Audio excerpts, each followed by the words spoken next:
স্বামী স্ত্রী আর তাদের 3 মাস বয়সের একটি বাচ্চা রাতে বিছানায় ঘুমাচ্ছে। রাত 3টার সময় হঠাৎ করে বাচ্চাটা জোরে জোরে কান্না করতে লাগলো।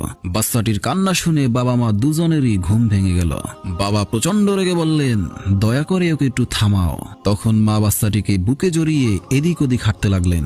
কিছুক্ষণ পরে বাচ্চাটির বাবা বিছানা থেকে উঠে ঘর থেকে বের হয়ে গেলেন। কতক্ষণ পরে তিনি ঘরে ফিরে এলেন।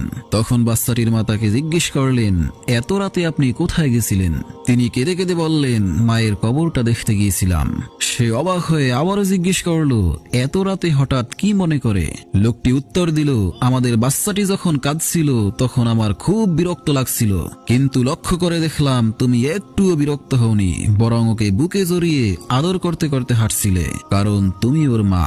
তখনই আমার মনে পড়ে গেল, হয়তো আমিও যখন ছোট ছিলাম তখন আমার মাও আমাকে এভাবেই যত্ন করেছিলেন, তাই মাকে দেখতে গেছিলাম।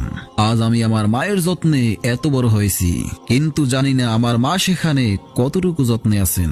পৃথিবীতে মাই একমাত্র আপন। হে আল্লাহ, আপনি আমাদের মা বাবার সেবা করার তৌফিক দিন।